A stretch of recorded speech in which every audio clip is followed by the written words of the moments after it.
আজকে রান্না করব কুমড়ো শাক। কুমড়ো শাকের পোস্ত। এই কুমড়ো শাকটা আমি দেশের বাড়ি থেকে নিয়ে এসেছি। দেখুন কি সুন্দর টাটকা, কালকে নিয়ে এসেছি কিন্তু আজকে পর্যন্ত দেখুন একদম টাটকা রয়েছে শাকটা। এটা কিন্তু শাক ছাড়া শাক, এমনি বাড়ির পাশেই হয়েছে। আর তার জন্য আমি কেটে নেব শাকটা, কেটে নিয়ে পোস্ত বানাবো। এই শাকটা পোস্ত খেতে খুব ভালো লাগবে। এই ডাঁটা আলু আর শাকটা দিয়ে পোস্ত বানাবো। পোস্ত বানানোর জন্য আগে আমি শাকটা কেটে নিই, ডাঁটাগুলো কেটে নিয়ে কীভাবে বানাই দেখাচ্ছি। কুমড়ো শাকটা কেটে নিয়েছি, পুরো ডাঁটাগুলো ছাড়িয়ে আঁশ ছাড়িয়ে, আর শাকটা দেখুন একদম কুচি কুচি করে কেটে নিয়েছি। পোস্ত বানাবো তার জন্য একটা আলু কেটে নিয়েছি এই যে। আর এই কুমড়ো শাকটা ডাঁটাগুলো আলাদা করে একদম আঁশগুলো ফেলে দিয়েছি। কুমড়ো শাকের আঁশটা ফেলে দিতে হয়, নাহলে কিন্তু মানে মুখে বাজে, মানে খসখস করে। আর শাকটা খুব কুচি কুচি করে কেটে নিয়েছি। এখন এই আলু আর শাক কেটে নিয়েছি। আর বানানোর জন্য আমি রান্নাটা করব, সাধারণ উপকরণ নিয়েছি। পোস্ত, কাজু বাদাম দিয়েছি দুটো, সর্ষে আর একটু তিল দিয়ে বেটে নিয়েছি একটা বাটিতে। আর নুন, হলুদ, কাঁচা লঙ্কা দিয়ে করব। একটু বড়ি দেবো, ভেজে নেব। ফোড়নে দেবো আমি শুকনো লঙ্কা, তেজপাতা আর 5 ফোড়ন। গ্যাসটা আমি জ্বালিয়ে নিই। কড়াইতে তেলটা দিয়ে দিয়েছি, তেলটা গরম হয়ে গেছে। এখন এই বড়িগুলো ভেজে নেব।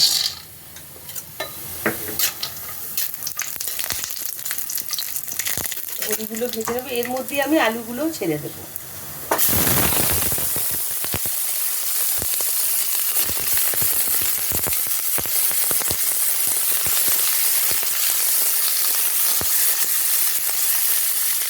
এখন এই কুমড়ো ডাঁটা শাকটা কেটে রেখেছি, এই বড়ি আলুর মধ্যে আমি সমস্ত শাকটা ডাঁটাগুলো দিয়ে দিলাম।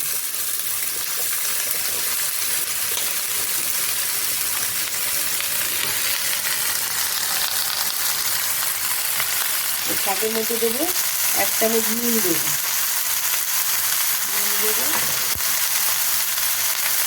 হলুদ দেবো আমি 1 চামচ, কাঁচা লঙ্কা দেবো, যেমন ঝাল খাবে 2-4টে কাঁচা লঙ্কা আমি দিয়ে দিচ্ছি। শাক তো কাঁচা লঙ্কাই ঠিক আছে। আর দেবো যে সর্ষে, পোস্ত, কাজু যেটা বেটে রেখেছি সেই বাটাটা সমস্তটা আমি দিয়ে দেবো। জল দেবো পরিমাণ মতো, আমি একটু নেড়ে চেড়ে তারপর আর একটু জল দেবো। দেবো একটু চিনি, এখানে একটু চিনি দিতে হবে।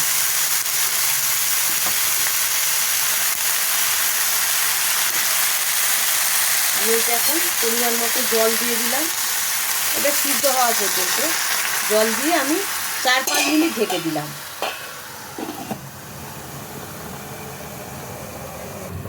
5 মিনিট হয়ে গেছে, এখন ঢাকাটা আমি খুলে দেখব। দেখুন শাকটা কমে একদম কতটুকু হয়ে গেছে। 1 কড়াই হয়ে গেছিলো, সেটা কিন্তু কমে গেছে। সিদ্ধ হয়েছে কি দেখবো। হ্যাঁ, ডাঁটা সিদ্ধ হয়ে গেছে, আলু বড়ি তো সিদ্ধ হয়েই গেছে। এখন এটা আমি ঢেলে নেব, নিয়ে ফোড়ন দেব। গ্যাসটা একটু কমিয়ে আমি ঢেলে নেব। ঢেলে নিয়েছি, এখন কড়াইতে তেল দিয়ে দেবো।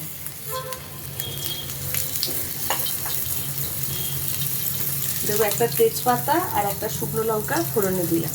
আর দেবো বলেছিলাম 5 ফোড়ন। 5 ফোড়ন কুমড়ো শাকে খুব ভালো লাগে। 5 ফোড়ন দেবো।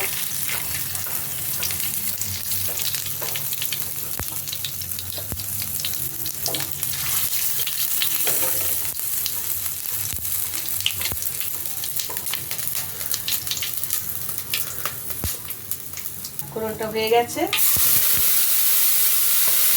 ফোড়নে দিয়ে দিলাম।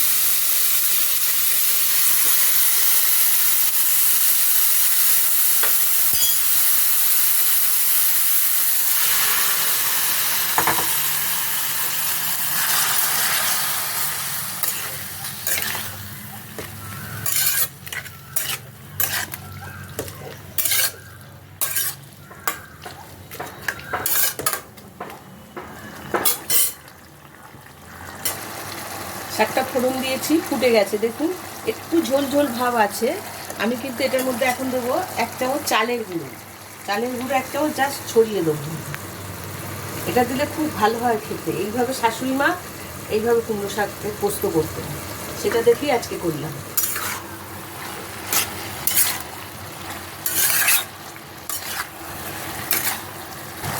রেডি হয়ে গেছে কুমড়ো শাকের পোস্ত। আমি গ্যাসটা বন্ধ করে দিয়ে এটা এখন নামিয়ে নেব।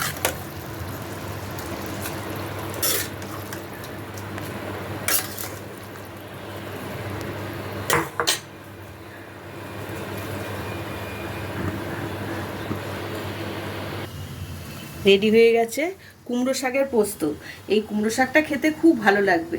একদম আমাদের গ্রামের বাড়ি থেকে নিয়ে এসেছি, শাক ছাড়া, এমনি পাশে দানা পুঁতে দিয়েছি, সেখানেই হয়ে যায়, এইভাবেই হয় গ্রামে চারিদিকে। তা সেই শাক তো খেতে খুব ভালো লাগবে এই শাকটা।